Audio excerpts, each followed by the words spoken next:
What's going on, people? Myke C-Town here. Welcome to the first episode of the playlist. So let me explain what this is very quickly. So you guys know that I love to talk about music and I listen to a lot of music, but I simply cannot keep up with covering every single thing that comes out that I enjoy.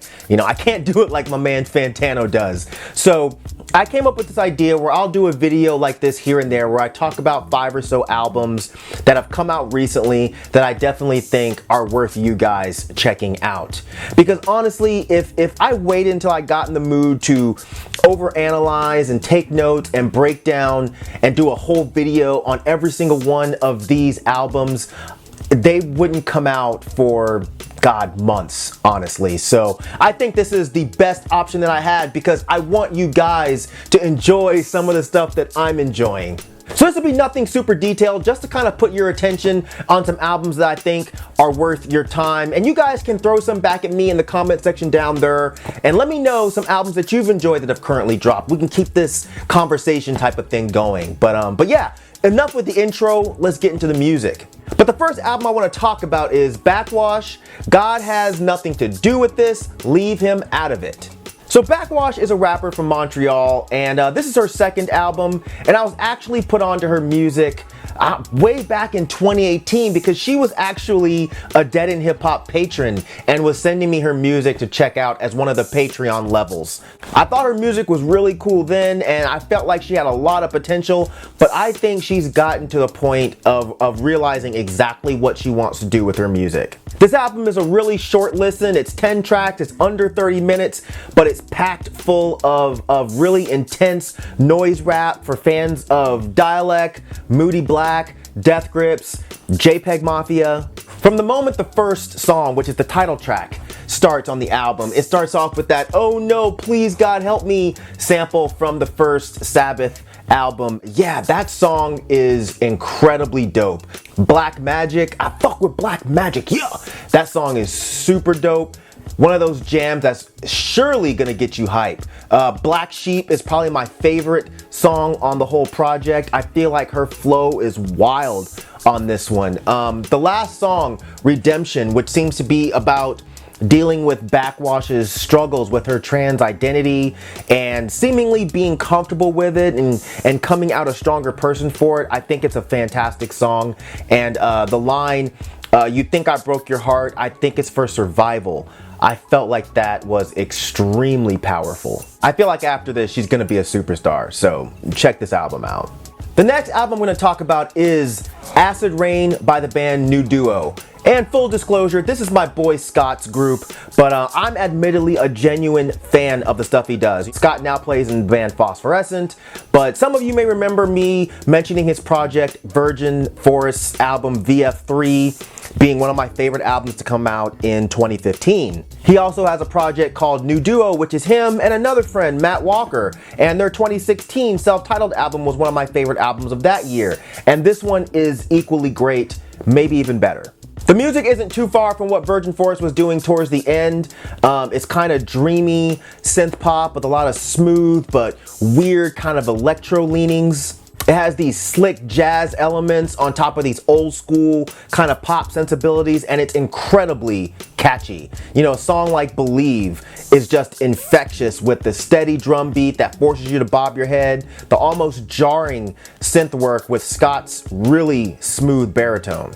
The playful keyboard sounds of Romeo with the fuzzed out 80s guitars, it's just so good. And I feel like you listen to a song like Can't Keep My Love a Secret, Can't Keep My Love a Secret one time, and I guarantee you'll be singing it to yourself for the rest of the week. The simple piano riff with the bass guitar and the electronic percussion, it's just great. So if you want something cool to jam out to and dance to maybe, this is right up your alley. The next album I'm going to talk about is the self-titled album from Shrapknel, and this is a rap group featuring Curly Castro and Premrock, two indie rap dudes who have been doing this for a really long time, and I've been aware of these guys for a while, but I never really thought about putting them together in a group, but I'm glad they did this because this one is really dope. This is the second project by these guys, but I think it's actually worlds better than the first project. What you're getting here is two really esoteric rappers spitting over nasty ass beats from Elucid and Willie Green. The song Gun Metal Paint gives me a real Cannibal Ox vibe in the best way possible. Dumile High is really nasty. The beat's bananas. It's one of those kind of beats that takes a really skilled MC to actually sound good over it, and these guys absolutely kill it. Aaron McKee, this really haunting beat, these mean ass drums. Just listening to these guys rap over this, it just brings out the inner indie rap nerd in me with this huge smile. Know your role, playa. This shit is really, really dope. Estranged Fruit, nuts. Probably my favorite jam on this whole project. This one features Billy Woods, and all three of them sound so great over this noisy ass beat. This album really needs to be heard, especially by fans of the wordier and lyrical side of weirdo indie rap. So if you're into stuff like Aesop Rock and Billy Woods, then I feel like you'll be all over this. Next album I want to talk about, Spanish Love Songs, Brave Faces Everyone. Spanish Love Songs is a punk band from Los Angeles. I got put onto them with their album Schmaltz that came out back in 2018. But they play a really cool brand of this grown man kind of punk rock. And this new album is easily one of the best things that I've heard this year. I feel like it'll definitely appeal to people who are fans of the poppier side of Jawbreaker combined with that sad old man side of the Menzingers. It even has parts that take me back to like late 90s post-hardcore, but it's just so good. The first song, Routine Plan, it blew me away the first time I heard it. The musicianship is just great. Catchy guitars, a song that progresses beautifully, and the lyrics on this song, man, it'll bring a tear to a grumpy, depressed old man. It really makes you feel something. And a song like Generation Loss, it gave me goosebumps when I first listened to it. We're just so fucking tired of explaining ourselves. We throw a pill down our throats or ourselves into the ocean because half our friends are dead, the other half are depressed. In this budget rate life, the borderline's looking thin.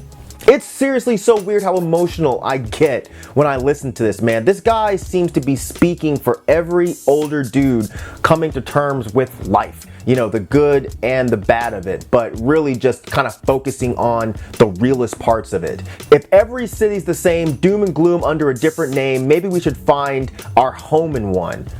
These lyrics are just fantastic. This is easily one of my favorite albums to come out this year, hands down. I feel like it's almost perfect.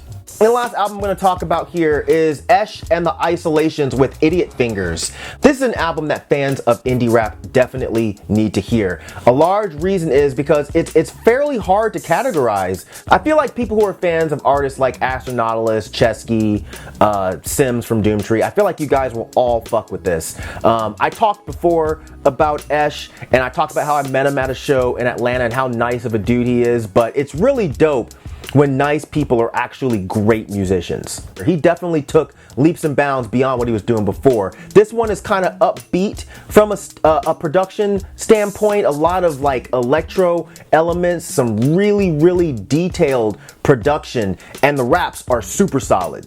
The way the first track, Idiot Fingers, starts and progresses through to the end, it's really, really cool. The way it goes from this kind of droney sound to this bouncy head bobber. The way Esh takes chances with his production with songs like Lou Says and Don't Freak Out, where he's doing things that should not work, but he makes them work really well. And on a song like Don't Freak Out, he's doing things with his vocal approach that sounds really new in the realm of indie hip hop, you know? The influences here are really interesting. Like, part of me thinks Cage's Hell's Winter in the way the structure of the songs are. And the song I Am Nothing, it's absolutely gorgeous. I'm a devil in a full body cast, a quiver on the lip of an iconoclast, in reluctant descent to admit what he has. This album's incredible, man. Esh is really nice on the mic and has a way of making you think while also being really relatable, but I feel like this album is gonna put him on the map in terms of the producer conversation because he put his whole ass in these beats. So make sure you check this one out. Alright, so that's gonna do it for this video. Like I said, I was trying to make it nice and short, hit you with 5 albums that I definitely think you guys should go check out. I'm gonna try to do these fairly often. We'll see how that goes. You guys know how I am. But hopefully you guys enjoyed this one. But as usual, thank you for living, thank you for loving, thank you for being you, and I'll see you guys next time. All right? Peace out, boy.